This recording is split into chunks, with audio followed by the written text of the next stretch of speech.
पुनरपि जननं पुनरपि मरणं पुनरपि जननी जठरे शयनम् इह संसारे खलु दुस्तारे कृपया पाहि कृपया पारे पाहि मुरारे भज गोविंदम भज गोविंदम गोविंदम भज मूढ़मते भज गोविंदम भज गोविंदम गोविंदम भज मूढ़मते प्राप्ते सन्निहिते मरणे नहीं नहीं रक्षति दुःखिंकरण पुनरपि जननं पुनरपि मरणं पुनरपि जननी जठरे शयनम् यह संसारे खलु दुस्तारे कृपया पारे पाहि मुरारे भज गोविंदम भज गोविंदम गोविंदम भज मूढ़मते गोविंदम भज मूढ़मते। बोलिए श्री वृंदावन बिहारी लाल की जय। जय श्री कृष्णा। सुप्रभात। कल प्रातः तक हमने श्रीमद् भगवद गीता 9वें अध्याय के 33वें श्लोक तक अध्ययन किया, जिसमें भगवान ने बताया कि हे अर्जुन, पुण्यशील ब्राह्मण तथा राजऋषि भक्तजन मेरी शरण होकर परम गति को प्राप्त होते हैं, इसमें तो कहना ही क्या।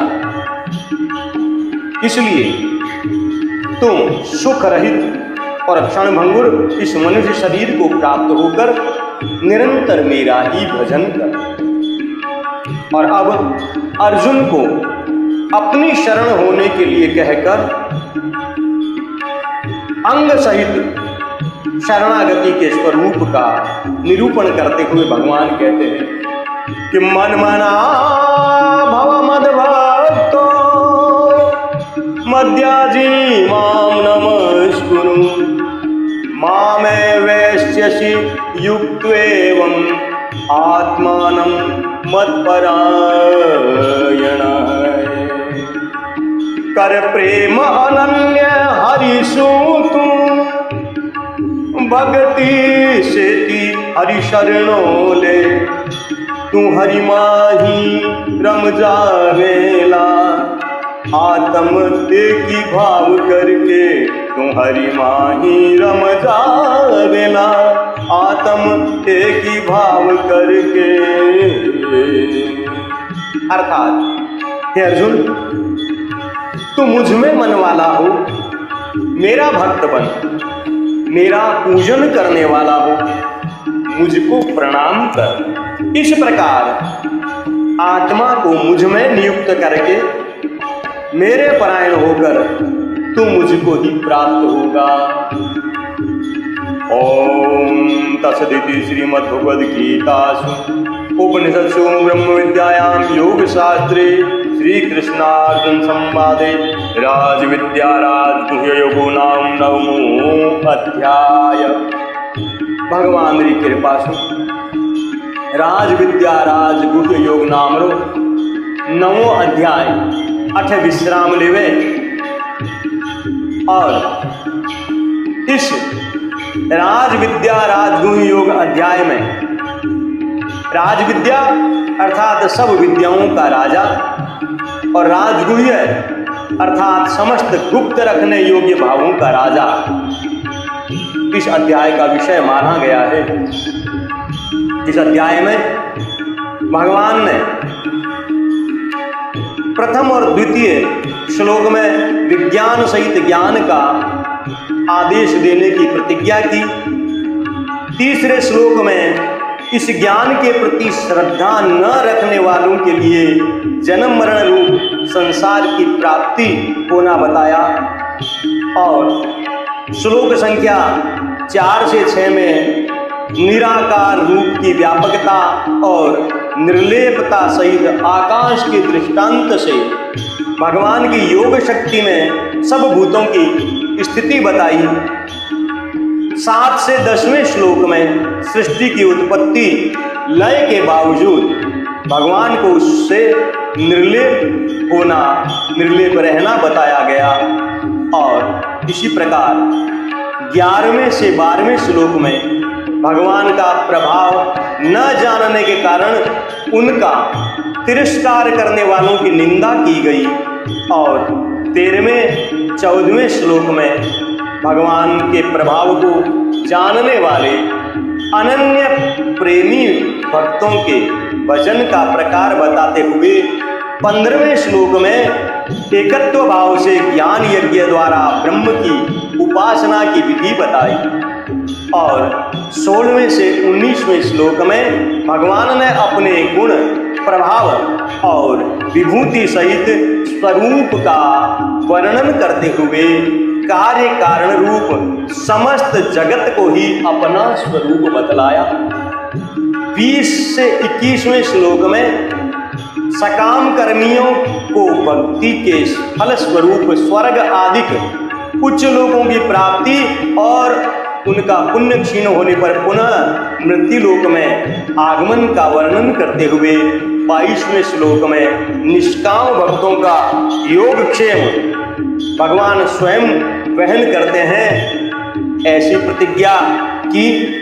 और 25वें श्लोक तक 23 से 25 तक अन्य देवताओं के पूजन को प्रकारांतर से अविधि पूर्वक बताते हुए भगवान ने अपनी उपासना का फल भगवत प्राप्ति बताया है। 26वें श्लोक में भगवत भक्ति की सुगमता बताते हुए 27वें में समस्त कर्म भगवत अर्पण करने और उसके बदले 28वें श्लोक में भगवत प्राप्ति रूपी परम फल प्राप्त होना बताया। 29वें श्लोक में भगवान ने अपनी समता का वर्णन करते हुए 30 से 31वें श्लोक में दुराचारी होने पर भी अनन्य भक्ति का महत्व बताते हुए ऐसे व्यक्तियों के सदाचारी बनने की बात कही।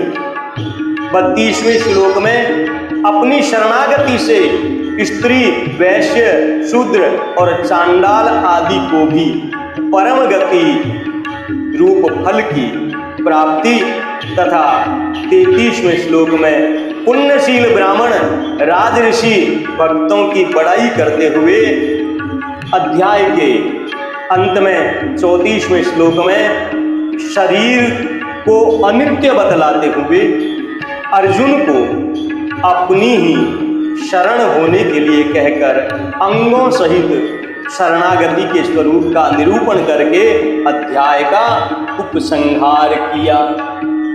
तो आइए हम भी कुछ पल उन भगवान की शरण में जाने के लिए प्रार्थना करते हैं।